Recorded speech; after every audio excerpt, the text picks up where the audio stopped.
everybody, this is Diana, aka Pop Culture Diva 42, and I've been meaning to do this video for a long time. And I think it's kind of fitting that I'm doing it today on International Women's Day. Thank you, thank you. This all started when, people like Stuffed Burrito and Fury of the Film Fan were saying that we were talking and they were saying we should support female reviewers because they offer new insight and they have a fresh perspective and they do different kinds of reviews that, they see things that guys don't see. And, the first time I heard about this, my initial reaction was like, female reviewers aren't these fragile creatures that you need to protect like we're some fucking endangered species or something. I've since revised my position. The truth of the matter is that men and women do see the world in different ways, and that affects the way that we experience movies. And that's what I want this video to be about.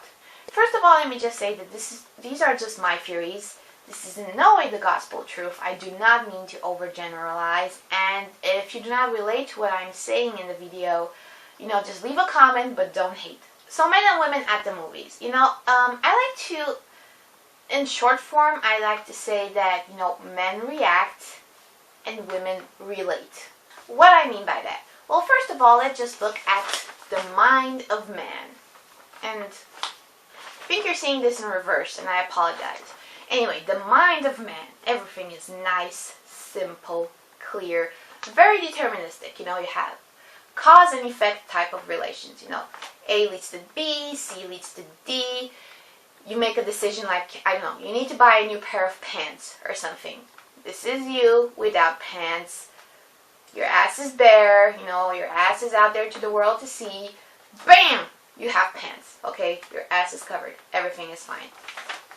That is the mind of man. This is the mind of woman. As you can see, it's slightly different. It's a lot more chaotic, but at the same time, there are a lot more connections being made. So let's say, the girl is here, she wants to buy a new pair of pants, and it's like, first connection. But I already saw this on some fat bitch, or this is too expensive, or doesn't Gloria have the same pair of pants, or doesn't this make my butt look fat, or how long will this last, and isn't this too cheap, and la la la, and this is not a well-known brand, and blah blah blah blah. As you can see, a lot more connections being made means a lot more time being wasted, but pretty much, men and women kind of get to the same point eventually.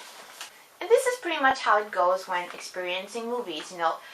When I say that men react, I mean they live in a deterministic universe where they need things to make sense. I don't think that anything pisses off a guy more than things not making sense. And in the words of Chris Rock, a woman will not let a little thing like sense fuck up her argument.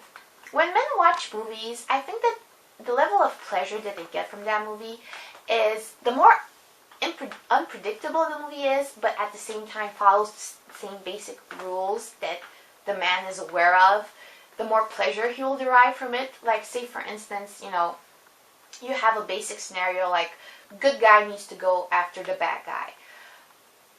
The man will be more entertained by this scenario depending on how creative the ways that the good guy can come up with to catch the bad guy. But it's still like the good guy still needs to catch the bad guy. That's just the basic rule of thumb in movies. With girls, when I say girls relate, they need to relate to what is happening on the screen. They need to empathize with the characters. They need the humanity in the story. So you have the same basic scenario, good guy needs to punish the bad guy. But then the girl will be like, but why is the good guy good, and why is the bad guy bad, and what does the bad guy actually do? Does the punishment fit the crime, and what's the relationship between the good guy and the bad guy? So if you've ever been to the movies and you've taken your girlfriend or your wife or your sister or whatever, and she's constantly asking extra questions, it's not because she's dumb, it's not because she doesn't understand, and it's definitely not because she wants to annoy you. It is because she needs to relate to what is happening on the screen, and obviously the movie, for whatever reason, is not supplying her with enough information for that. Again, remember, connections.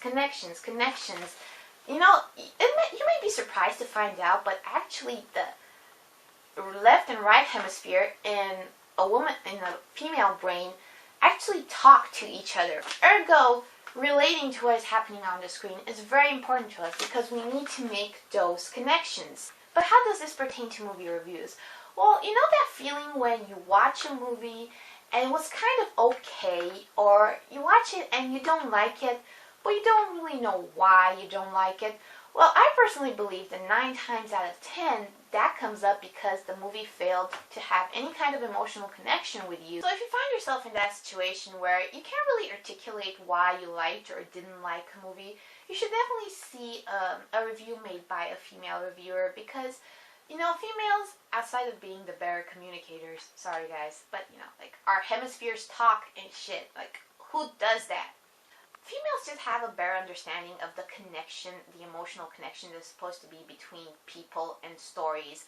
They have this innate ability to look for the humanity in a story, and you know, they will make you understand why that movie failed to get in touch with you emotionally. Because, you know, despite what some women and men might argue, men actually do have emotions and they do want to relate to what is happening on the screen. You know, it's not as vital to them as it is to females, but it's still a big part of the movie going experience, and it is something that, you know, females are just more suitable to discussing and arguing about, and just overall, you know, kick ass.